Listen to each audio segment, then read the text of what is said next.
Hello student, we will study laws of motion. In laws of motion, today's topic is impulse of force.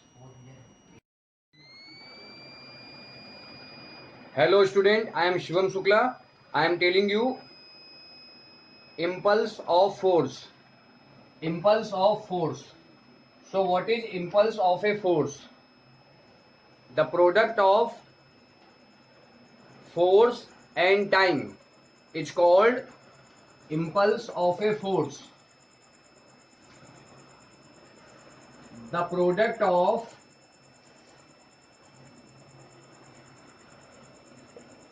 force and time is called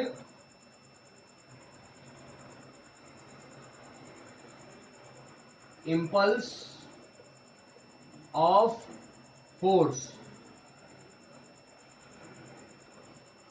Impulse of force is equal to force into time.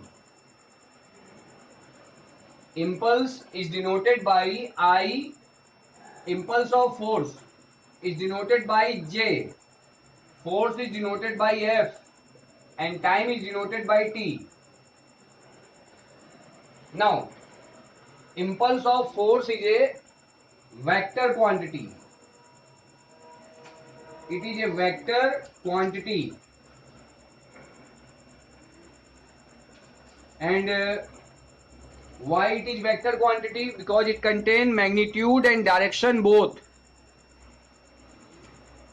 Unit of force is Newton and time is second.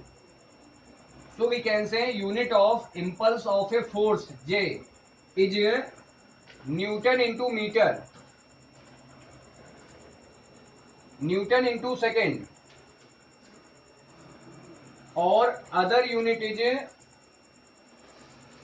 F is equal to ma, mass into acceleration into time. So we can say other unit is kilogram into meter per second. How? Look here. Unit of mass is kilogram and acceleration is meter per second square. And time is second. So second to second cancel. So we can say other unit is kilogram into meter per second. Kilogram into meter per second. After this, I am telling you dimension. From here we can say dimension is m, l. For mass we can use m. For mass we can use l. For meter means length l. And time t, ml t to the power minus 1. So dimension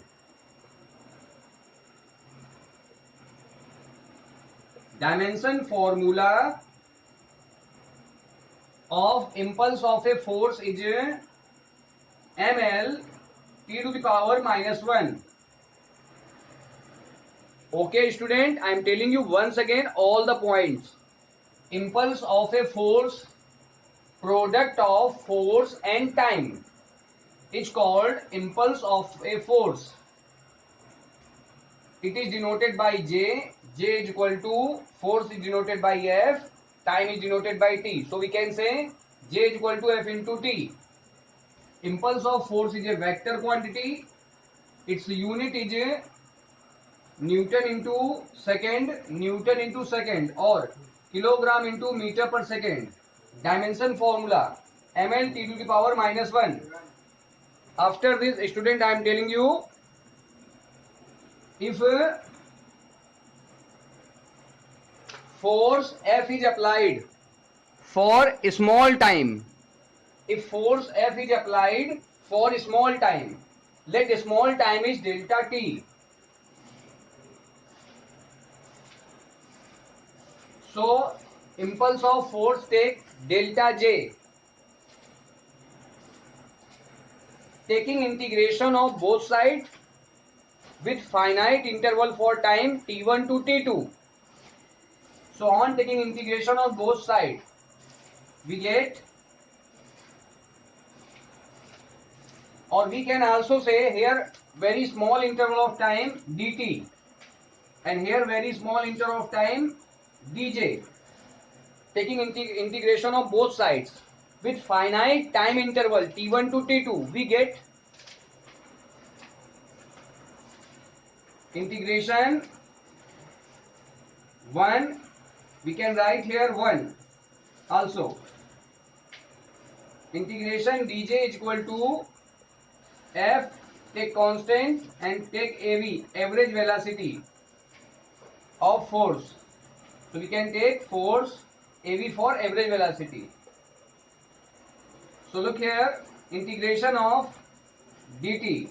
Now we can take here time, finite time interval t1 to t2. After this, integration of dz with this, we can take here constant 1, become j. J is equal to f av, and here is 1, so its integration become t, and this is lower limit, this is upper limit. So we can write it t2 t1. Now we have to write f av into final limit t2 minus initial limit t1, t2 minus t1, and t2 minus t1 is equal to delta t is equal to t2 minus t1. Change in time is equal to final time minus initial time. So in the place of t2 minus t1 we can write delta t. So we get j is equal to f av into delta t.